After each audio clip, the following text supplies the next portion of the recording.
Et re tout le monde, on se retrouve pour une nouvelle vidéo. Donc il s'agit de la présentation du deck Altergeist. Donc on va commencer par le main deck. Donc évidemment 3 multifakers, c'est la carte principale du deck qui est vraiment très très puissante, qui est revenue à 3 il y a un petit moment quand même, mais qui est quand même pas mal du tout. Enfin c'est ce qui fait tout le combo du deck, hein. Donc elle se spé quand il y a une piège qui est activée, elle spé un Altergeist depuis le deck, donc c'est très très fort. Ensuite, Solliciter x3 évidemment. Alors, il y a beaucoup de compos qui la jouent moins de x3, mais vraiment, elle est très très utile x3. Je n'arriverai pas à la mettre en moins de quantité que ça pour éviter, pour simplement l'avoir en fait. Même si elle se spé avec Multifaker, en réalité, elle reste très très forte, même toute seule, au cas où si on a juste protocole ou autre. Donc c'est très très fort. Ensuite, 3 qu'une cherche Altagest. Donc ça, pareil, il y a beaucoup de gens qui le joueraient x1 ou x2. Moi, je joue x3 parce que vraiment, on peut l'activer x3 tour, dans la main, en fait. Même si on peut le renvoyer avec ce quitter et le refaire, on peut aussi le faire plusieurs fois en fait en main et permettre déjà d'avoir des attaques sur le terrain et en plus de pouvoir annuler les attaques et annuler les effets, donc c'est très fort. Ensuite, 1008 accès à Altagest, donc x3. Ça c'est super fort aussi, ça se tape directement et ça permet de péter une carte, enfin, d'envoyer au cimetière une carte, donc c'est très très fort. Pareil, donc 3 marionnettes à Tagast. C'est intéressant, du coup, dès qu'elle a invoqué une norme, on pose une piège, ce qui est très très fort, et on peut aussi l'envoyer au cimetière pour la switch avec un autre Tagast dans le cimetière, ce qui peut être pas mal. Ensuite, au niveau des pièges, parce que je ne joue pas de magie, on part sur 3 infinis éphémères. Donc très très fort. L'avantage de cette carte, c'est qu'elle peut s'activer depuis la main. Donc, donc au tour 0, donc quand l'adversaire commence au tour 1, s'il commence, du coup ça permet simplement de pouvoir la faire et derrière de pouvoir chez multifaker. C'est vraiment très très fort. Ensuite, 3 jugements solennels. Donc franchement, je pense pas qu'on ait besoin de savoir pourquoi elle est forte. C'est une carte qui annule tout en fait simplement. Donc obligatoire x3. 3 protocoles. Donc non seulement elle annule l'activation des attaques ne peuvent pas être annulées, donc les monstres, les cartes attaques en plus.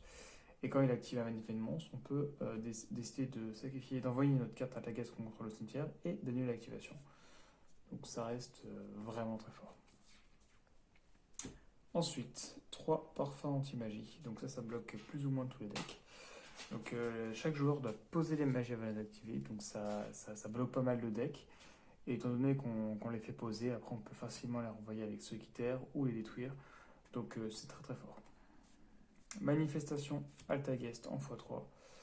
Donc ça, c'est obligatoire. Hein. Ça se fait un Altagest depuis le cimetière. Et quand elle est au cimetière, on peut simplement la bannir et ajouter une piège Altagest depuis le deck à la main, ce qui est très fort.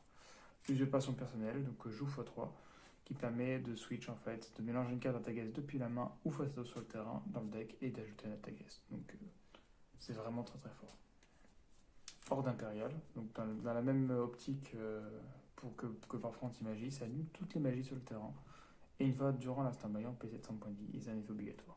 Donc ça reste très très fort. Violent orage de poussière, donc ça permet de péter les MP, de péter Mimistique, de péter tout ce qui peut être embêtant pour le deck. Donc cibler 2 magies pieds sur le terrain, brisez-les. Donc voilà, et on va mener la battle phase, mais généralement on fait les tours adverses. Et également 3 forces égales.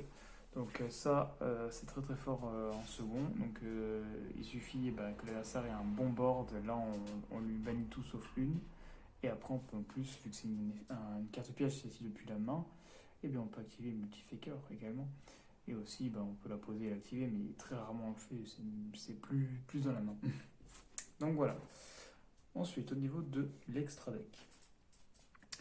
Donc le prime manché Altalist. Alors honnêtement, je l'ai jamais fait, mais si un jour il peut être fait, ça peut être pas mal, parce que du coup il permet de sacrifier un monstre Altagest, d'évoquer un Altagest depuis le deck de la zone pointée par cette carte. Donc en vrai, ça permet de switch. Si on a par exemple mais le vite accès, ça permet de proc son effet. Et si l'envoie du tort en cimetière, on cible une carte Altagest dans le cimetière, on ajoute à la main. En vrai, c'est pas trop dégueu du tout. Ce qui est le plus important, c'est alors hop, c'est cette carte là. C'est Extia Altergeist. Donc cette carte là est vraiment très forte. Donc elle demande 2 monstres Altergeist. L'attaque de cette carte augmente selon les monstres à ta gaz qui sont pointés. Et en plus, ça permet en fait de sacrifier un monstre à ta gaz pointé par cette carte, annuler l'effet du magie piège. Donc voilà. Et c'est l'envoi du tort en cimetière. On ajoute une carte à ta gaz depuis le deck à la main. C'est vraiment très très fort. Donc voilà. Ensuite, 3 liens Kuribo qui peuvent être faits du coup avec les Mélevitaxés qui sont niveau 1 et donc du coup proc l'effet. Donc c'est très fort. Et en plus au cimetière aussi ça permet de sacrifier un Mélevitaxé pour l'invoquer SP et donc de proc son effet. C'est vraiment sympa. Ensuite Phoenix x2. Honnêtement je l'ai jamais sorti mais ça peut toujours servir de payer de magie piège, on sait jamais. 2 licornes. Pareil, jamais sorti mais on sait jamais. Épée Boral, Charles Boral, jamais sorti, mais si on les sort, bah, ça permet d'OTK et ça permet de ne pas être ciblé et de faire place à 100 pour attaquer défense à un monstre, donc c'est pas mal. Et également Entes et Omega, donc ça c'est ce que j'ai remarqué si on tombe contre un match-up Dogmatica, et ben, ça permet simplement en fait d'envoyer les deux, de péter une carte et en plus de renvoyer les deux.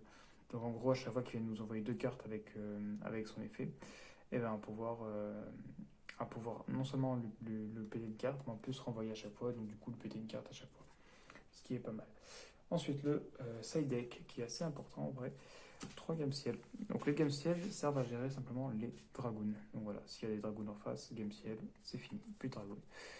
Ensuite, tourbillon jumeau, donc là c'est au cas où si on tombe sur un match-up qui joue beaucoup d'MP ou mystique, évidemment. Donc ça permet simplement de péter 2 magie piège en défaussant une. Pareil, Typhon, c'est une carte piège qui peut s'activer dans la main si on n'a aucune carte magie piège sur le terrain et qui contrôle 2 magie piège ou plus. On peut péter une carte magie piège face recto. Donc mine mystique, tout ce qui peut être embêtant face recto, magie de terrain, tout ce qu'on veut. Santos Dogmatica. Donc cette carte-là peut être sympa.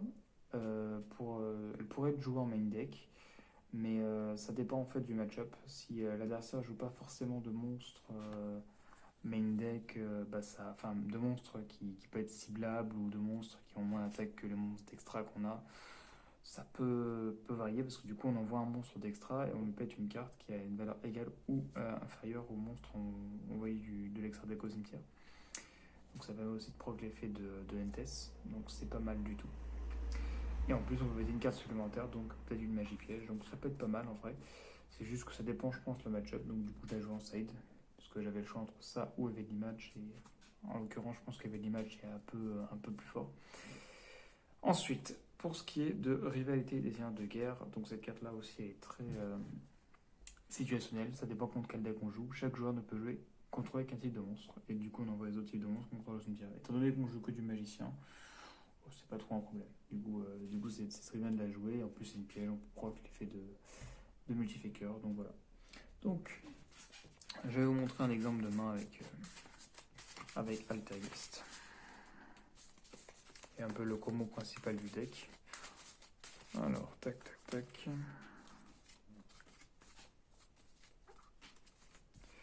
Donc, généralement, avec Altergeist, on go first. On essaie de go first. Mais même s'il y a beaucoup de cartes go second, c'est mieux de go first. Voilà, tac. Alors, du coup, voilà pourquoi c'est mieux de go first, c'est pour cette carte-là. Donc, du coup, on pose ça, hop, on invoque norme, évidemment, on fait une lien 1.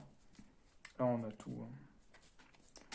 Hop, effet de Méluvite accès, on va tutoriser évidemment multifaker. Donc là, on imagine que c'est son tour, de l'adversaire.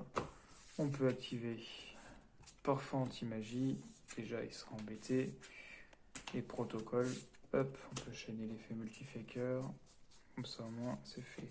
Donc là, non seulement on peut envoyer une carte à Tages pour lui renvoyer une carte dans la main, mais aussi on peut faire l'effet de protocole pour péter un Tages, pour en plus annuler un effet de monstre. Et en plus on a sa face cachée au cas où, donc si on pète une carte avec protocole, on peut la respect avec manifestation, donc c'est très très puissant. Et on a un jugement au cas où, donc voilà, c'est un très très bon commencement à Tages.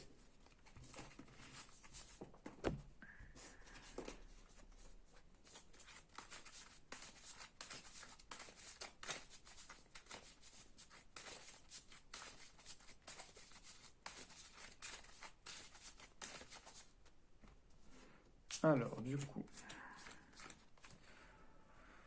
c'est pas mal du tout. Bah là, on a tout encore une fois, hein. Magnétiste, effet, on va poser. Donc là, on pose protocole évidemment. On pose 2, hop. En stand-by, on fait ça. Multifaker, effet, sollicitaire. Donc là, on a un très bon terrain.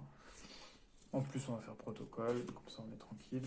Et puis voilà, là, il est bien embêté. Donc il a ça, il y a ça qui empêche l'activation des. Enfin, l'animation des. Qui peut pas. Les cartes attaquantes ne peuvent pas être annulées par des effets d'adversaire. Et en plus, ça nous permet en fait de sacrifier pour annuler un effet de monstre. Et on a une infinité au cas où s'il fait un effet. Donc ça reste sympa. On va faire un troisième exemple de main. Sur le deck ne brique pas, hein, donc j'ai bien vu ça, il ne brique pas du tout. C'est assez rare qu'un deck Alta Guest brique, surtout avec cette compo là qui est assez stable. Alors du coup on va go first. Ok, voilà c'est un peu... en vrai non ça va, ça passe, j'allais dire c'est un peu mais non en fait pas du tout. Allez on fait ça, et on va s'amuser là. Du coup, ça draw, on va faire évidemment usurpation. On voit le solitaire, on récupère multifaker. À la résolution, on invoque. Paf. Ensuite, on va faire horde impériale. Plus activé de magie, donc il est embêté. Et voilà. Donc là, s'il joue un deck pendule, c'est mort pour lui. S'il joue un deck SS, c'est mort pour lui. Donc voilà. Et puis au cas où, il y a quand même des cartes pour annuler. J'ai quand même, s'il pète ça, j'ai quand même ça. Donc en vrai, voilà. Donc voilà, donc j'espère que la vidéo vous a plu. Donc je vous invite à aller voir mes autres vidéos et à vous abonner. À la prochaine pour une autre vidéo.